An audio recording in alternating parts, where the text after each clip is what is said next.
The downtown posse, made up of four unsuspecting kids: Laura Taylor, Heather Matthews, DeMarcus Smith, and the ringleader, marvellous Keene. Together, these people murdered five people for no actual reason except, fun. Well, how did it happen? Let's talk about it. Marvellous Keene is a 19-year-old boy who had a 16-year-old girlfriend, Laura Taylor. Marvellous Keene at the beginning was a really, really nice guy until his brother was killed.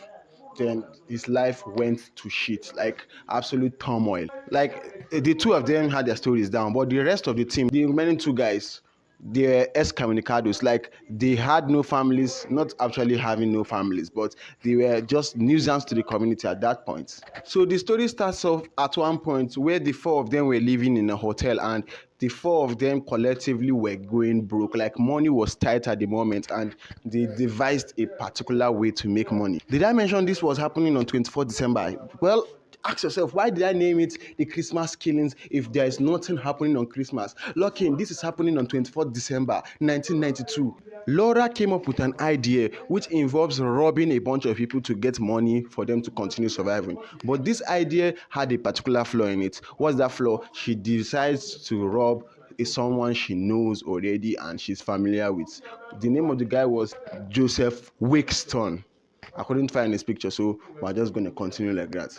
This dude that they are planning to rob is a very, very big pervert. Like, he's stupidly perverted. And they made a deal with Joseph Wexton, Laura, and her boyfriend that they were going to have collectively an orgy. If you don't know what an orgy is, check the comment section. The people that are supposed to be in the orgy was Joseph Wexton, who is the guy that they want to kill, Laura and her boyfriend, the 19-year-old dude.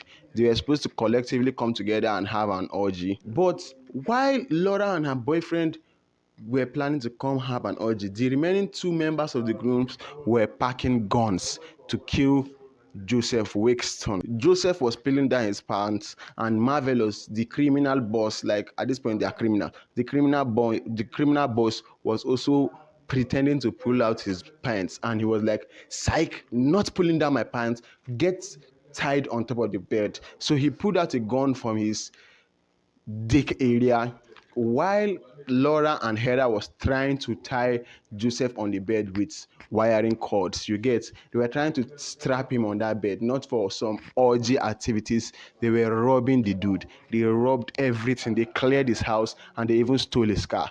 But that's not even where it starts to get wicked. Lock in. So after robbing the guy's house, Marvellous, the 19-year-old dude, started packing up pillows. And who robs pillows? They were not about to rob the pillows. He took all the pillows and placed it in front of his gun, trying to silence the gun. Yeah, you see, they watched too much John Wick's. Oh, psych.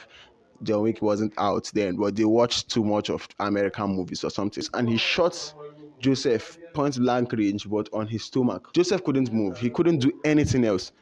But he wasn't dead. Then Laura came in from the garage, took the gun, and shot Joseph in the head, killing Joseph. After this, they set their sights on the next target, this lady right here, who her name was Denita Goulet. And this Denita Goulet, they didn't know her from anywhere. She was just in a phone booth making a call at that point in period of time. She was making a call where the four of them approached her inside the phone booth. If you don't know how a phone booth looks like, because I know you are Gen Z, they looked like this. So you go inside, close the door, and make the call. She was inside, the four of them was outside, and they brought out their guns, told her to take off the jackets. She took off her jacket, they took her bag, they took her shoes, and they still shot her. They shot her 9 times, guys. These guys were so bad. They shot her 9 times, and out of those 9 times that they shot her, 6 of the bullets hit, and unfortunately she died. After some period of time, when the whole charade was over, they were interrogating the people involved in this, and they said they only got 50 cents in her bag. 50 cents in her bag. That's less than enough to buy a Starbucks coffee. Not that I know what Starbucks is, but I know it's more than 50 cents. Part of the group had one lady in them. Oh, they have 2 ladies, but one of the ladies' name was Heather Nicole Matthews. And this Heather Nicole Matthews had an ex-boyfriend. That ex-boyfriend was one day feeling angry. So he came in a furious moment. Like he came in, saw his girlfriend, his ex-girlfriend, Heather Matthews. He rushed in, he pulled her by the hair and started yanking her. And that was in front of her new boyfriend, the guy that was killing people anyhow. DeMarcus Smith was there. So out of anger, DeMarcus Smith took up his pistol gun and started firing on her boyfriend, the ex-boyfriend. So the guy was running, he was bolting, he bolted out of that place while DeMarcus Smith was chasing after him with a gun. He emptied his magazine on the ex-boyfriend. Guess how many bullets he landed? He landed only one shot. He only shot the guy on his leg. So the boyfriend survived and he escaped. I don't know why the police didn't get onto them then, but let's keep going. Laura Taylor came up with another idea, saying that she also had an ex-boyfriend. And if you've forgotten who Laura Taylor is, she's the girlfriend of the ringleader, the head of the group, Marvellous something.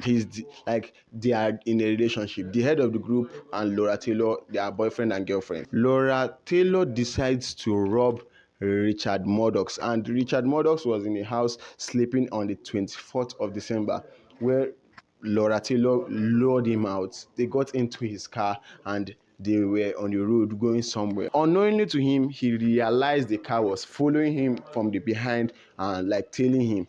So he sped up. On that speeding up made Laura Taylor flinch and she pulled out her gun, blam, blam, blam on his temporal, instantly ending Richard Murdoch. Just picture this. Immediately after this happened, the next day, the four of them goes to a gas station, sees a woman trying to pump air into her tires, and guess what?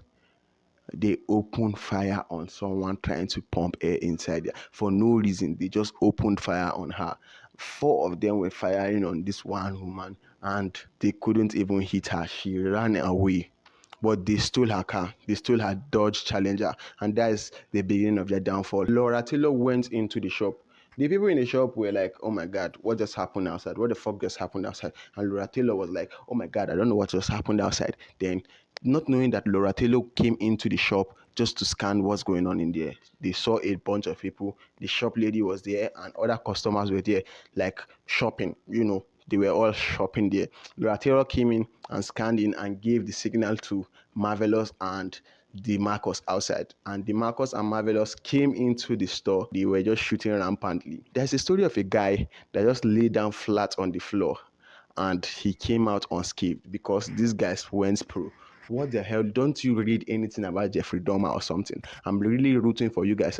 Oh my God, I shouldn't say that online. As time goes on, Keene and DeMarcus start getting irrational and they start getting scared. They didn't want anyone outside the team to know of all they're doing. Despite the fact that they have been doing this in the public eye, they didn't want anyone that can pinpoint it to them apart from the four friends, the four of them doing it. So they devised a plan.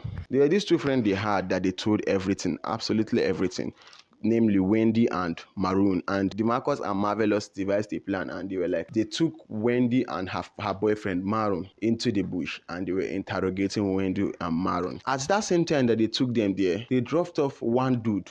Put this in the back of your head. This is not irrelevant information. They dropped off one guy before continuing with Wendy and Maroon. The guy left for his house immediately. So they took Wendy and Maroon into the bushes and they were interrogating them. They were like, what the fuck have you told the police or something? And they were like, I didn't tell the police shit.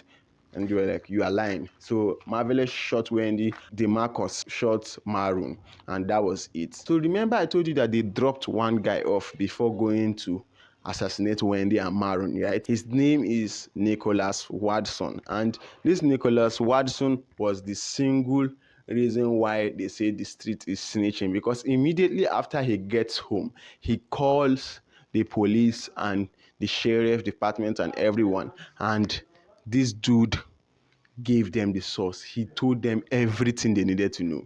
He gave them everything they needed to do. So the police finally catches them. Here are their mugshots. The three of them at the moment were like teenagers, so they couldn't get the death penalty, but they were sentenced to life imprisonment.